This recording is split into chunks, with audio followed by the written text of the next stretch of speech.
आधी रात को अचानक से परिवार के लोगों की आंख खुल जाती है। पिता देखता है कि उसकी 17 साल की बेटी गायब है, उसका फोन भी गायब है और वह अपनी बेटी को ढूंढता हुआ चारों तरफ गांव में आधी रात को जो खेत था वहां पर पहुंच जाता है और वहां पर देखता है तो उसकी बेटी गांव के ही लड़के के साथ आपत्तिजनक हालत में थी, संबंध बना रही थी। और फिर वहां पर ऐसा तांडव होता है कि सुबह उसकी 17 साल की बेटी के 13 टुकड़े मिलते हैं। पुलिस जो उसका बेटी का प्रेमी था उसको गिरफ्तार करती है, पिता को गिरफ्तार करती है। और जब कि आखिर आधी रात को पिता की आंख कैसे खुली और ये प्रेम कहानी चल रही थी तो प्रेमी को क्यों गिरफ्तार किया गया, पूरी कहानी जब आप सुनेंगे तो आप भी हैरत में पड़ जाएंगे। तो चलते हैं। और आज ही अब मैं जो फिरोज़ाबाद की जो घटना है, यहीं जहां पर मैं रहता हूं यहाँ की घटना सुनाने वाला हूं। तो शुरुआत से मैं आपको घटना बताता हूं, तो चलते हैं। तो दोस्तों, मेरा नाम माज है। उम्मीद है कि आप सब अच्छे होंगे, सुरक्षित होंगे। और जो आज की घटना है वो उत्तर प्रदेश के फिरोज़ाबाद की है, जो आगरा से लगभग 40 किलोमीटर दूर है। और फिरोज़ाबाद के अंदर पाँच छोटे छोटे शहर और हैं, जिसमें एक जसराना भी लगता है जो शुखाबाद के पास है। और जसराने के अंदर जब 21 अगस्त की सुबह होती है तो वहीं पर रहने वाला जो इंद्रपाल है वो चारों तरफ अपनी बेटी को ढूंढता फिर रहा था। बिल्कुल सुबह सुबह के टाइम पर गांव वालों से पूछ रहा था कि तुमने मेरी बेटी नेहा को देखा क्या, क्योंकि सुबह उठते ही नेहा बिस्तर पर नहीं मिली।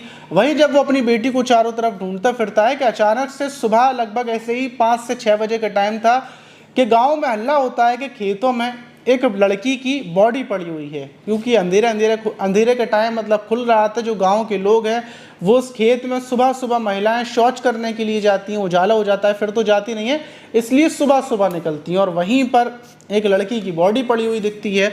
फौरन जो पिता इंद्रपाल था वो भी वहां पर पहुंचता है और जाकर देखता है तो उसकी ही बेटी की किसी ने हत्या कर दी थी। मतलब 13 शरीर के जो गर्दन, ऐसे हाथ पैर, लग रहा था कि कुल्हाड़ी से पूरी ताकत से टुकड़े किए गए हैं।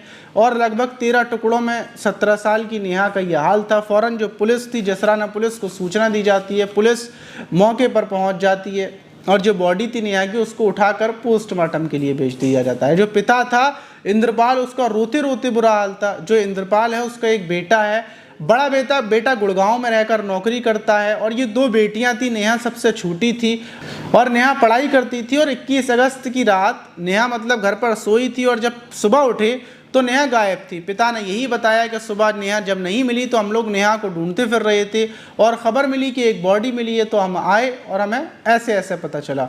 अब पुलिस छानबीन में लग जाती है कि भला नेहा आधी रात को अपने घर से निकली थी और यहाँ पर क्यों आई। जब नेहा की पोस्टमार्टम रिपोर्ट आती है तो पता चलता है कि नेहा के साथ मतलब गलत काम भी हुआ है। पोस्टमार्टम रिपोर्ट में ये आता है। तो पुलिस समझ जाती है कि देखो, पहली बात तो ये कि आधी रात को नेहा अगर निकलती तो वो यहाँ पर अकेले तो नहीं आती, अगर उसके साथ कोई गलत काम करता ज़रूर नेहा के किसी के साथ संबंध होंगे। नेहा उसी से मिलने के लिए यहाँ पर आई होगी। पहले नेहा ने संबंध बनाए होंगे, क्योंकि शरीर पर ना ही नाखूनों के निशान थे ना ही ज़बरदस्ती करने के। मतलब नेहा ने जो संबंध बनाए थे वो राज़ी खुशी से संबंध बनाए थे। और उसके बाद नेहा के टुकड़े किए गए हैं। पुलिस सबसे पहले ये पता करती है कि आखिर नेहा का प्रेमी कौन है। जब प्रेमी के बारे में गांव में एक इंसान से पूछताछ की जाती है और जो नेहा के परिवार के जो फ़ोन थे उनको चेक किया जाता है, वही जो प्रेमी होगा उसको 21 अगस्त की रात ज़रूर नेहा ने कॉल की होगी। वहीं जब पुलिस ये पता करती है तो उसमें ये पता चलता है कि जो इंद्रपाल का फ़ोन है पिता का, उसी नंबर से रात के लगभग 1:30 बजे के टाइम पर एक नंबर पर कॉल किया गया था। और वो जो नंबर था वो गांव के ही आयुष का नंबर था। आयुष तक पुलिस पहुंचती है और आयुष को गिरफ्तार कर लेती है। और जब आयुष को गिरफ्तार किया जाता है उससे पूछताछ की जाती है कि तुमने नेहा की मतलब पहले संबंध बनाए फिर तुमने हत्या क्यों कर दी, क्या वजह थी। तो आयुष बहुत ज़्यादा घबराया हुआ था और आयुष बताता है कि साहब मैंने कुछ नहीं किया, बस नेहा मुझसे रात को मिलने आई थी और मिलने के जब हम लोग मिल रहे थे एक दूसरे के साथ संबंध बना रहे थे तो उसी बीच रात के टाइम ही नेहा के पिताजी आ गए थे और उनके हाथ में एक कुल्हाड़ी थी। और कुल्हाड़ी देखकर मैं तो वहाँ से भाग गया और उसके बाद उन्होंने जो कुछ किया है नेहा के साथ उन्होंने ही किया है, मुझे नहीं पता। अब पुलिस को पता चलता है कि मतलब पिता ने ही जो कुछ किया है। फ़ौरन पुलिस इंद्रपाल को गिरफ्तार कर लेती है। गिरफ्तार करने के बाद जब सख्ती से पूछताछ की जाती है, पूरी कहानी का खुलासा किया जाता है, तो इंद्रपाल बताता है कि उसको कई दिनों से खबर मिल रही थी कि उसकी बेटी के अवैध संबंध गांव के ही लड़का जो बराबर वाला गांव है दिनौली गोरवा गांव, वहाँ के लड़के से संबंध चल रहे हैं और मुझे ये खबर बराबर चल रही थी और मैं अपनी बेटी से मना भी कर रहा था कि प्रेम संबंध ख़त्म कर दे, मान जाए, लेकिन बेटी मानने को तैयार नहीं थी। वहीं जो बेटी नेहा थी, ये पड़ोस का जो गांव का युवक था, वो यहाँ पर फेरी वगैरह लगाने के लिए आया करता था और उसी बीच इन लोगों के संबंध हो गए थे। और